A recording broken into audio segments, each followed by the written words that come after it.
നമസ്കാരം.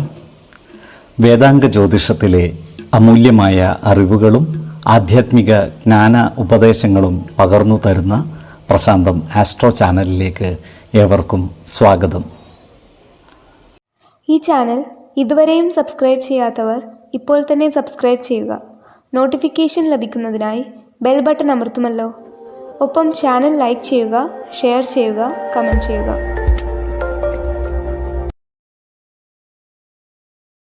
കൊല്ലവർഷം 1199 മിഥുന സംക്രമം ഉത്രം നക്ഷത്രത്തിലാണ്.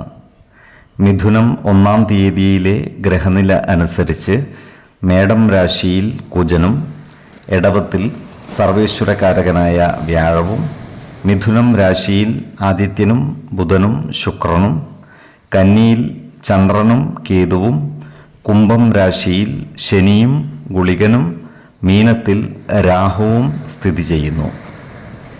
പൂരം നക്ഷത്രത്തിൽ ജനിച്ചവർക്ക് മിഥുനമാസം ഗുണദോഷ സമ്മിശ്രമായിരിക്കും. ഈ നക്ഷത്രക്കാർക്ക് കർമ്മ മേഖലയിൽ കാര്യങ്ങൾ അനുകൂലമാണ്. ഇവർ സ്വന്തം തൊഴിലിന് പുറമെ മറ്റു പ്രവർത്തികൾ കൂടി ഏറ്റെടുത്ത് നടത്തുന്നതായി കാണാം. അതിനനുസരിച്ചുള്ള സാമ്പത്തിക അഭിവൃദ്ധി ഇവർക്ക് വന്നു ചേരുന്നതുമാണ്. അതുപോലെ ഇവർ പുതിയ ചില സംരംഭങ്ങൾ ഏറ്റെടുത്ത് നടത്തുവാനുള്ള സാധ്യതകളും കാണുന്നുണ്ട്.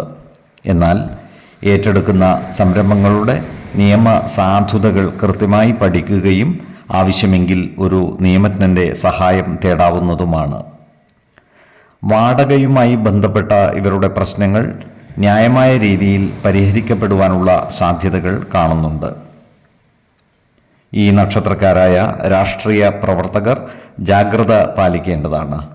ഇവർ അഴിമതികളിലും മറ്റും പെട്ടുപോകുവാനുള്ള സാധ്യതകൾ കാണുന്നുണ്ട്. ഈ നക്ഷത്രക്കാരായ യുവതീ യുവാക്കളുടെ പ്രേമകാര്യങ്ങളിൽ തീരുമാനമാകുന്നതാണ്.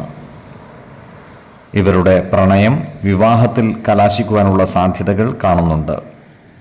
വിശ്വാസികളായവർക്ക് ജാതക പരിശോധനയിലൂടെയും ജ്യോതിഷ പ്രശ്ന ചിന്തയിലൂടെയും വിവാഹകാര്യത്തിൽ ഉചിത തീരുമാനം എടുക്കാവുന്നതുമാണ്.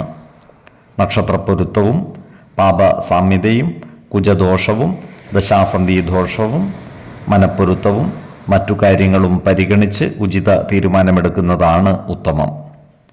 എന്നാൽ കടുത്ത പ്രണയമുള്ളവർക്ക് മനപ്പൊരുത്തം മാത്രം പരിഗണിച്ച് ഗാന്ധർവ വിധി പ്രകാരം വിവാഹിതരാകാമെന്ന് ആചാര്യ മതവുമുണ്ട്. അതുപോലെ സ്ത്രീജനങ്ങളുമായി ബന്ധപ്പെട്ട് പ്രവർത്തിക്കുന്ന ഈ നക്ഷത്രക്കാർ വളരെ ശ്രദ്ധാപൂർവം കാര്യങ്ങൾ കൈകാര്യം ചെയ്യേണ്ടതാണ്. സ്ത്രീകളിൽ നിന്നും അപമാനം നേരിടാതെ മുന്നോട്ട് നീങ്ങുവാൻ പരിശ്രമിക്കേണ്ടതാണ്. ഈശ്വര കടാക്ഷത്താൽ എല്ലാ പ്രതിസന്ധികളെയും അതിജീവിച്ചു മുന്നേറുവാൻ ഇവർക്ക് സാധിക്കുന്നതുമാണ്. 7, 14, 24 തീയതികൾ അനുകൂലമാണ്. ഈ നക്ഷത്രക്കാർ ജനിച്ച സമയത്തെ അടിസ്ഥാനമാക്കിയുള്ള ജാതകത്തിലെ ലഗ്ന രാശിയുടെയും ലഗ്ന അധിപന്റെയും സ്ഥിതിയും ശുഭ പാപ ഭാവങ്ങളുടെ സ്ഥിതിയും ഓരോ രാശിയിലെയും ഗ്രഹങ്ങളുടെ സ്ഥിതിയും അനുസരിച്ച് ഇവരുടെ പൊതുഫലത്തിൽ ഏറ്റക്കുറച്ചിലുകൾ ഉണ്ടാകുവാനിടയുണ്ട്. കുടുംബ ദേവതകളെയും ഇഷ്ടദേവതകളെയും ഉപാസിക്കുന്നത് ഇവർക്ക് ആയുരാരോഗ്യ സൗഖ്യമേകും. ഇഷ്ടദേവതാ മന്ത്രം 108 തവണ ദിനംതോറും ലിഖിത ജപം ചെയ്തു വരുന്നത് ഇവർക്ക് സർവ ഐശ്വര്യങ്ങളുമേകും. നല്ല വ്യക്തി സാധനകളോടെയും ഉപാസനകളോടെയും മുന്നേറിയാൽ സർവേശ്വരാനുഗ്രഹത്താൽ ഇവരുടെ സർവകാര്യങ്ങളും മംഗളകരമാകും. നന്ദി, നമസ്കാരം. ജ്യോതിഷരത്നം പ്രശാന്ത് കണ്ണോം.